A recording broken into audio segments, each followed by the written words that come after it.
Burlesque Stripped Down, episode number 22.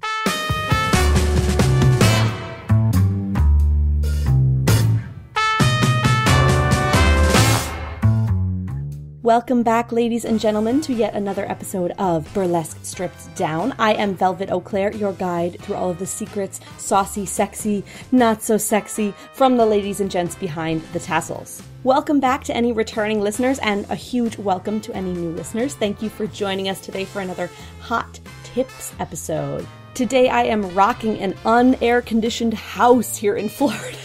Thankfully, it's still only April, so it is not too crazy hot yet, because if any of you live in the southern area of the United States or another country, you know that when the air conditioning goes out, it can be a tough day. So I'm a little sweaty. I'm turning off the fan so I can get a good audio quality for this podcast, but this is probably going to be yet another short and sweet so I can get that fan back on and start spritzing myself with water again. Thankfully, this didn't happen in the middle of July, because that would be even worse. So today on Burlesque Stripped Down, on our quick hot tips episode, I just want to talk about something that I actually heard on a podcast just the other day, and that really, really spoke to me. And that is the difference between passion and purpose, particularly when we're talking about career or in art. So some of you might have read, I think this was at the end of 2014, if I remember correctly. If you live in the States, you may know a gentleman called Mike Rowe.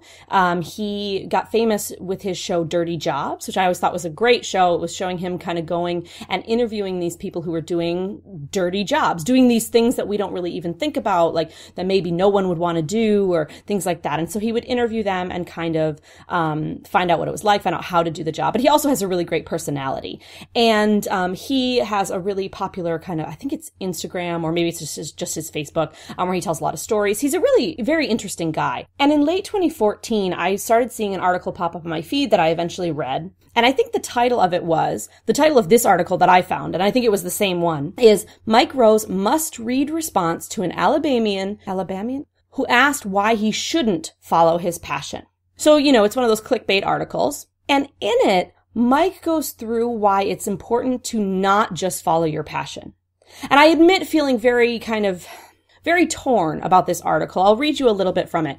Mike says, like all bad advice, follow your passion is routinely dispensed as though its wisdom were both incontrovertible and equally applicable to all. It's not. Just because you're passionate about something doesn't mean you won't suck at it. And just because you're determined to improve doesn't mean that you will. Does that mean that you shouldn't pursue a thing you're passionate about? Of course not. The question is, for how long and to what end? So that paragraph stuck out to me. He goes on to talk about, at the Oscars, the actors and actresses inevitably telling everybody, don't give up, always follow your passions, all those kind of things. But the thing is that we won't all get there. And so I admit that I was almost a little bit depressed after reading this article because, for those of us with these passions, particularly when they're artistic passions, it's hard to hear those kind of things. Mike's advice is to not necessarily follow your passion. Actually, he ends his article by saying, don't follow your passion, but always bring it with you. I do like that. But his other advice is to kind of look for opportunities. Find an opportunity, take advantage of that opportunity or capitalize on that opportunity, and then kind of learn the skill, and then learn to love it.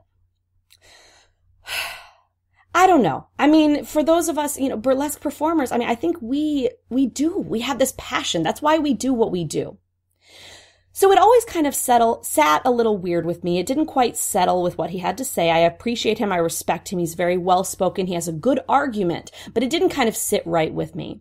And then the other day on my way to my other job, the real job, the money-making job, I was listening to another podcast, and this podcast is called Jumpstart Your Joy. It's with a woman named Paula Jenkins, and she's great. It's a really interesting podcast. She interviews all sorts of people who are pursuing their joy, whether it's in work, in life, in art, whatever it is. And so it's an interesting podcast to kind of hear what people are doing and their approaches to these things. And in this particular episode, she's interviewing a woman named Laura Sims. And Laura Sims left a fairly decent career as an actress to become more of, it is kind of the trendy thing these days, but it is to be a life coach, or I think she's more of a career coach is what she describes herself as.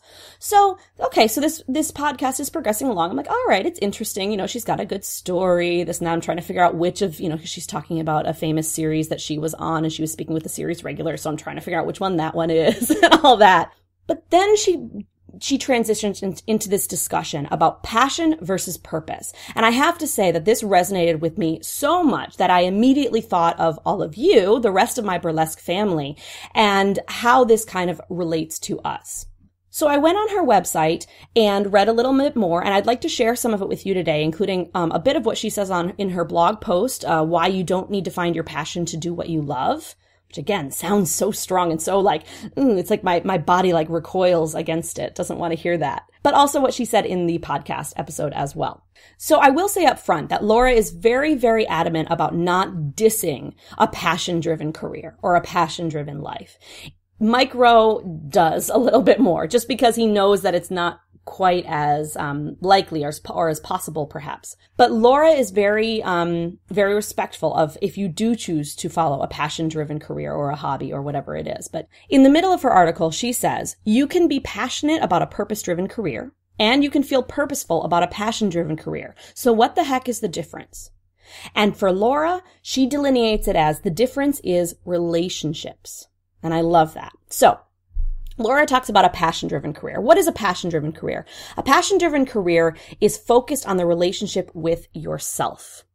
So she says they tend to put your own, they being the career, the passion-driven career, puts your own enjoyment first. This is not a value judgment. Again, there's nothing wrong with the passion-driven career that works for you.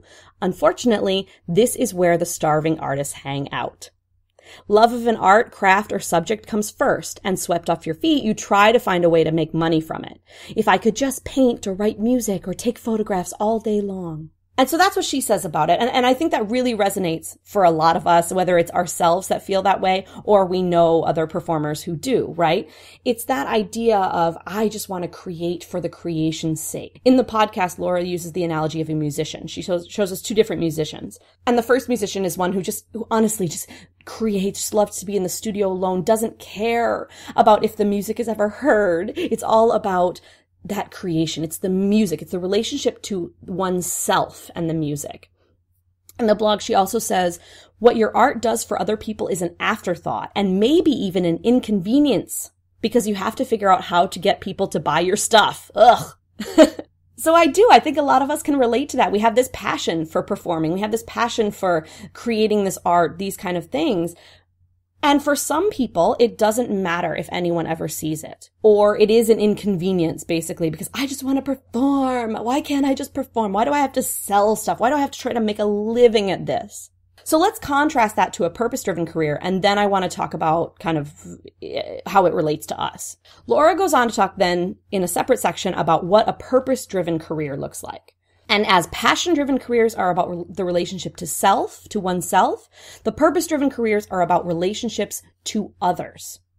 It's about what you have to give, or what your art or your product or your service will give to others. The thrill, she says, comes from making a difference for someone else. It's about contribution, connection, and inciting change. And I love how she goes on to talk about how often a passion is kind of a love at first sight, like just you get struck by lightning kind of a thing with this passion for something. But often a purpose-driven is kind of more of a slow burn. And we've talked about that here on this podcast before with some of the people that we've interviewed, how some people have this kind of, they fall in love with burlesque just absolutely right away. You know, the minute they see it, it's honestly a love at first sight. But for some people, myself included, it's kind of more of a slow burn. It takes a while to kind of get there. And it takes a while, I still haven't fully reached the point yet, to decide how this is purpose-driven, to decide how exactly you're going to make it work for you, how exactly you're going to create that connection to other people.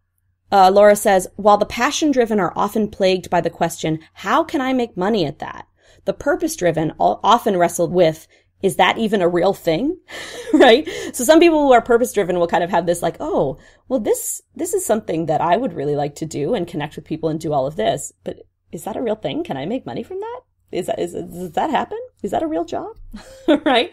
And the reality is it probably is. So when we're grounded in purpose, it's not about necessarily just about what we're doing, but it's about what we're creating to connect with other people, how we're making that external connection. Once again, the musician that she mentions in the podcast, the passion-driven musician is just in the studio all the time, creating this music, doing all of these things, doesn't really care if anybody ever hears it.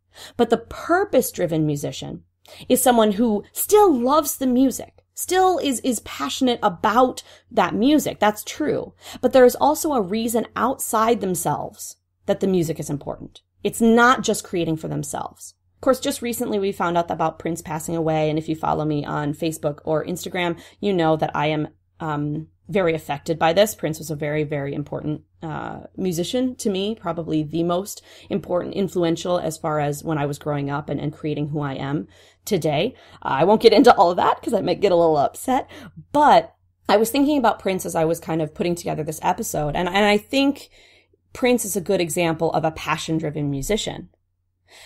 Not that he wasn't concerned about the external, about what his music could mean to people, but he was, from what I understand, I didn't know the man, but from what I understand, he was very much focused on the music itself and what it did, how it made him feel, how it created, he's got this vault apparently with thousands more songs, which hopefully do continue to trickle out so we can hear them eventually. I want to hear more Prince music in my life.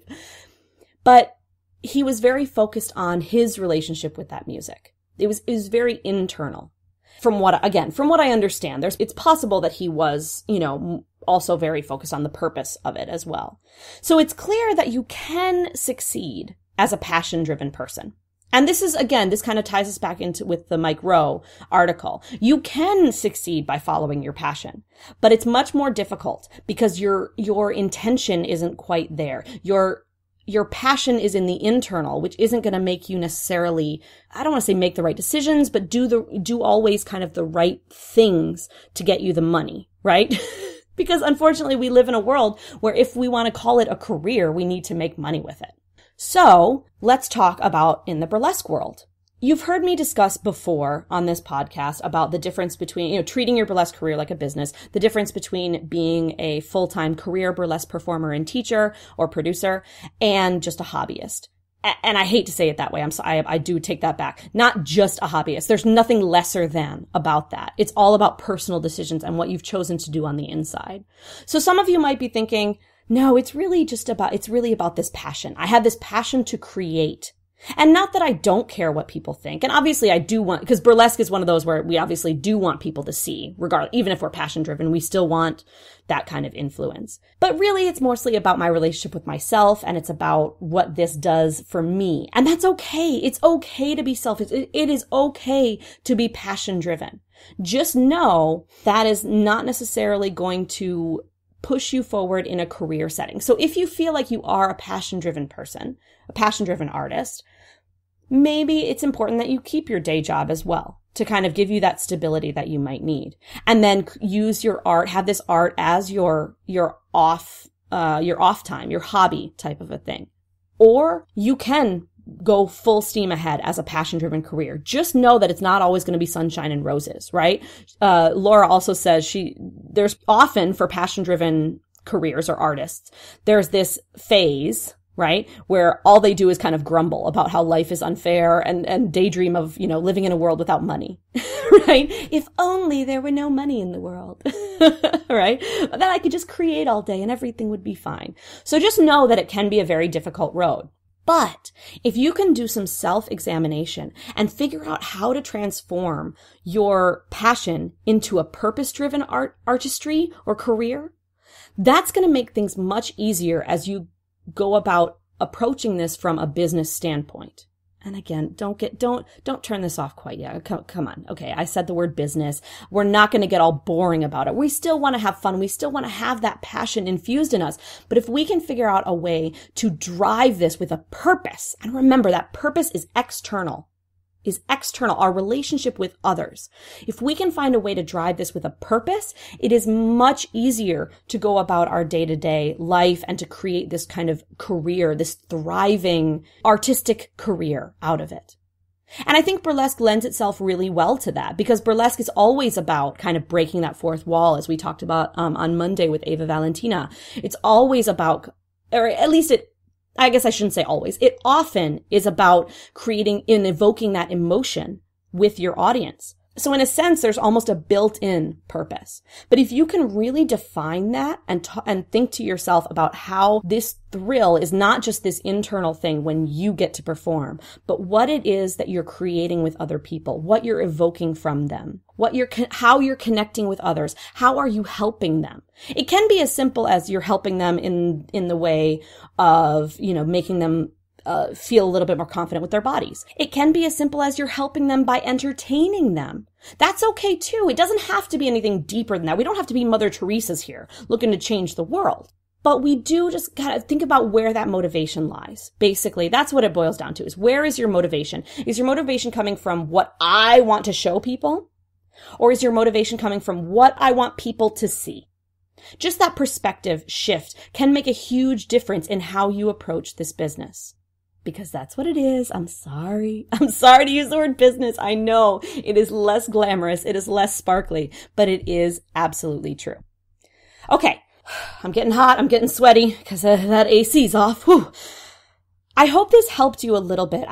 For me, again, and I'm not nearly as eloquent about it because, Laura Sims has been studying this for quite a long time. So she is much more eloquent about this. If you want to hear more about what she has to say, I highly, highly, highly recommend you check out that episode with her on Jumpstart Your Joy with Paula Jenkins, as well as checking out Laura Sims' website directly. And that is at withlaurasims.com. So you can check that out directly. She does do a program, like kind of, a career, your career homecoming, she calls it. So if you're looking not just in the burlesque way, but in this kind of career aspect, you can check that out with her. This is not a promo for her. I haven't even spoken with her before, but, I resonated deeply with what she had to say. So I will put the links for that into the show notes page for this episode, which you will be able to find at burlesquestrippeddown.com/passion-v-purpose. Okay. Or you can go to the homepage and click on the link from there.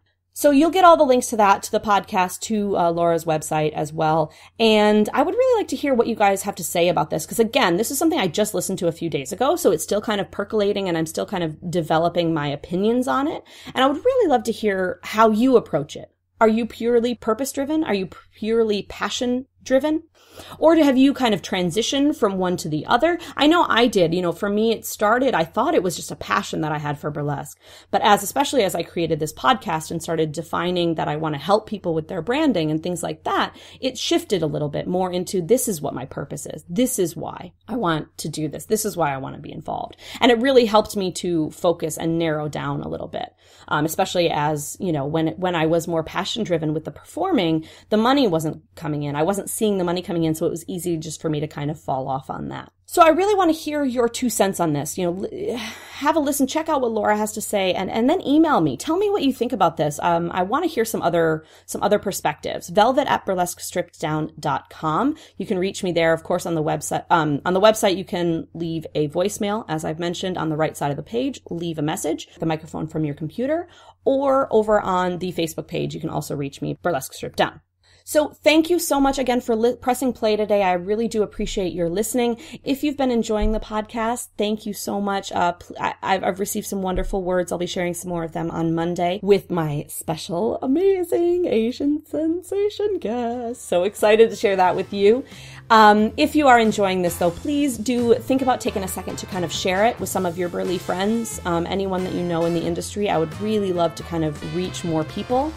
Along those lines, if you do listen on iTunes, please take a second to go and leave a rating and review in iTunes, because that will also help me kind of move up in the rankings there, and I would very much appreciate that.